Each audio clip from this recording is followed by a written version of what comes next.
सतीश के सिंह, वोट चोरी पर तो मेरे ख्याल से, अगर मैं गलत हूं आप सही करिएगा, बिहार ने मैंडेट दे दिया ना, जनादेश दे दिया बिहार के लोगों ने कि वोट चोरी कितना बड़ा मुद्दा था, बिहार के लोगों ने बता दिया शायद। अरे भाई, आजकल डिलीवरी और ड्रामा के नाम पर तो आप देखिए ना, 10-10 हजार का ही डिलीवरी ही असली डिलीवरी है।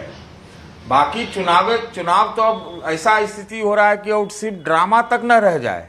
और डिलीवरी और ड्रामा का एक और उदाहरण आपको दे देता हूं। 2010 में जो शीतकालीन सत्र था संसद का, तो भारतीय जनता पार्टी ने बड़ा जबरदस्त डिलीवरी किया था, लगभग पूरा सत्र ही नहीं चलने दिया था। तो डिलीवरी और ड्रामा की प्रधानमंत्री जी बात तो जरूर करते हैं, लेकिन ये सब कुछ है मामले को डाइवर्ट करने का। मैं मानता हूं कि महागठबंधन की भारी कमियों के बीच ये जो 10,000 रुपए का चमत्कार था बिहार में, उसका ये नतीजा आया है ना।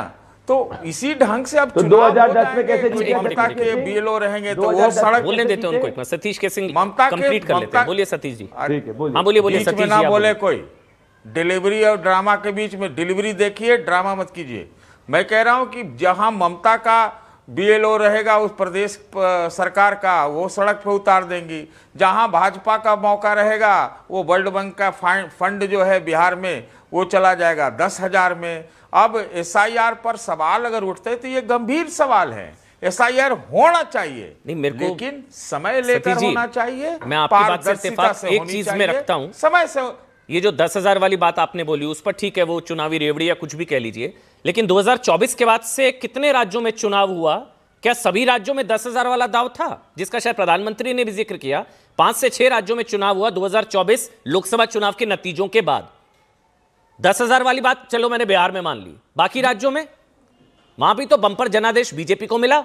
देखिए, अरे महाराष्ट्र में भी मिला, हरियाणा में भी मिला, और अब लगता है आगे सारे चुनावों में बम्पर जनादेश ही मिलेगा। चलिए बताइए, इतने वरिष्ठ पत्रकार बीजेपी के लिए बात कह रहे हैं, अच्छी बात है। सुनिए ना, अब सुनिए ना, बात सुनते नहीं है। हाँ, पूछते हैं तो सुना भी कीजिए कि डेमोक्रेसी में अब डिलीवरी जो है सिर्फ चुनाव जीतना रह गया है, और उसके लिए जो करना है करिए। कौन कौन रोक सकता है आपको? करते रहिए, लेकिन इसका आगे का भी देखिए। ये सबकी जिम्मेवारी डिलीवरी भी है, किसी की जिम्मेदारी ड्रामा नहीं। ठीक है। और डेमोक्रेसी में सिर्फ चुनाव जीतना डिलीवरी नहीं होती, वो हार का रिकॉर्ड बनाना में डिलीवरी होती है। राहुल गांधी जी के नाम जो है हार का रिकॉर्ड। हर्षवर्धन त्रिपाठी, जल्दी से फिर मैं मलूक भाई आ रहा हूं आपके पास। मैं समझ नहीं पा रहा हूं, पिछले 1 दशक से बड़े बड़े बुद्धिमान लोगों के सुर ही बदल गए। कह रहे हैं चुनाव जीतने का कोई मतलब ही नहीं होता। यही लोग कहते थे नेहरू जी चुनाव जीतते थे, इंदिरा जी चुनाव जीतती थी। क्या हो क्या गया? हताश क्यों दिखने लगे हैं आजकल लोग?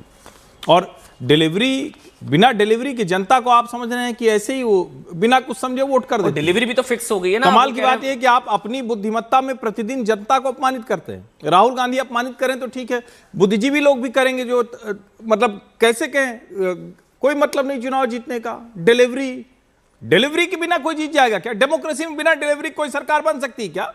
और एक बार आप एक अलग तरह क्या ये संभव है क्या? का ड्रामा चल रहा है। चुनाव नहीं होता ना। मैं कह रहा हूं कि क्यों नहीं सारी पार्टियां ये करके कर लें कि भाई आज के बाद कोई भी किसी तरह का ऐलान नहीं करेगा। 30,000 रुपए तेजस्वी यादव देने की बात कर रहे थे ना, क्या हुआ? नहीं हो पाया ना।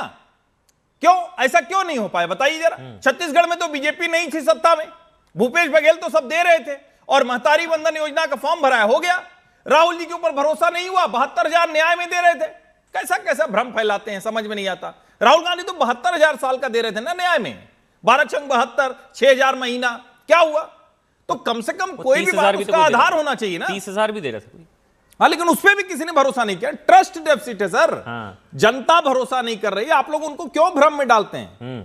आप लोग बोल देते हो चुनाव में डिलीवरी मतलब सिर्फ चुनाव जीतना हो गया है। मतलब आप लोग, मतलब मलूक नगर साहब, यही सवाल है जो सतीश के सिंह ने उठाया। सिर्फ चुनाव जीतना डिलीवरी थोड़ी ना होता है। सिर्फ चुनाव जीतते रहे वही डिलीवरी है चुनाव में, और मतलब क्या रह गया फिर? मलूक नगर साहब, इसका तो इसको भी जवाब दूंगा।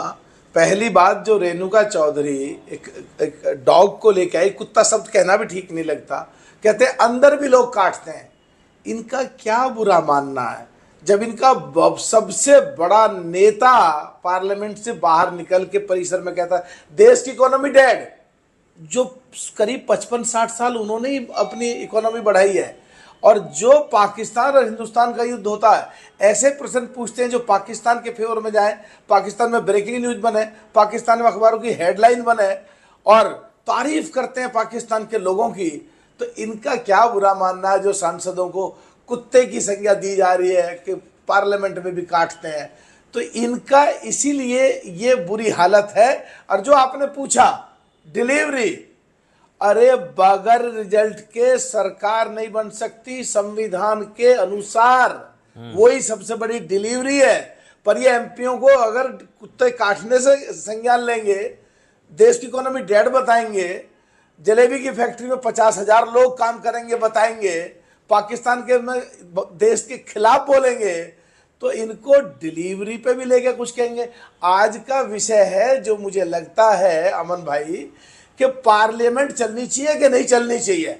अभी हमारे सतीश केसिंग जी बड़े रेस्पेक्टेड हैं, उन्होंने कहा 2010 में बीजेपी ने पार्लियामेंट नहीं चलने दी थी। तो इसका मतलब एडमिट फैक्ट है, जो डिबेट हो रही है वो इनफेक्शियस हैं।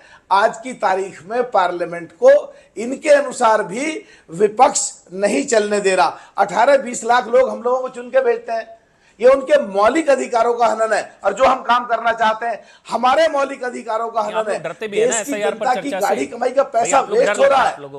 आप लोगों को डर लगता है एसआईआर पर चर्चा से, शुद्धिकरण, नहीं, फिर राहुल गांधी बोलेंगे भूकंप आएगा, वो सब भी होता है, आप लोगों को डर लगता है। प्रदीप भंडारी, नहीं भंडारी साहब, डर लगता है आप लोगों को राहुल गांधी बोलेंगे भूकंप आएगा? अमन भाई ये ठीक नहीं है बात। अच्छा चलिए, हाँ बोल लीजिए, प्लीज आप बोलिए मलूक भाई। 1952 से 2004 तक 21 बार एसआईआर कराया। तो इन्होंने क्या गलत काम करा? इन्होंने चोरी करी, इन्होंने गलत काम करे, इन्होंने बेईमानी करी। चोर की दाढ़ी में तुनका, हमें कहाँ डर लग रहा है? अब तो यही अपना आप कहने लगे एसआईआर होना चाहिए। अभी बात आ रही है टाइम की, कि टाइम जो हमारे अजीज भाई ने कहा, ये अक्टूबर में स्टार्ट हुआ, फरवरी तक 4 महीने तो हो गए, और अभी बैठ के डिबेट हो रही है, पता भी नहीं है। 7 दिन बढ़ा भी दिए हैं। जो 4 दिसंबर को पूरा होना था वो 11 दिसंबर तक कर दिए। फिर ये इन्फेक्शियस है, फिर ये देश की जनता को गुमराह क्यों कर रहे हैं? संसद में जहां गरीब, मजदूर, किसान, पिछड़े, दलित, अकलियत, उनके प्रश्न के होने और जनहित के काम होने, उसे करने नहीं दे रहे।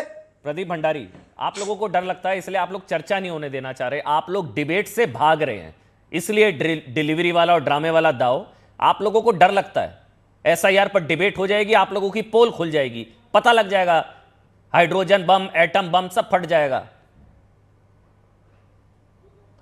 अमन जी, इन्होंने सब बम की बात करी थी बिहार चुनाव के पहले, क्या नतीजा निकला? फुस्सी बम किसका निकला? राहुल गांधी का निकला। 2010 के अंदर 200 से ज्यादा सीट बिहार के अंदर एनडीए की आई थी, तब कौन किसका हालत खराब हुई? कांग्रेस पार्टी और आरजेडी की हालत खराब हुई। हम क्या मना कर रहे हैं? किरण रिजिजू ने कहा है कि आप पार्लियामेंट को डिस्टर्ब मत करिए, हम इंक्लूडिंग एसआईआर हर मुद्दे को डिस्कस करने के लिए तैयार है। ये रहा किरण रिजिजू जी का 4:32 का बयान राज्यसभा के अंदर।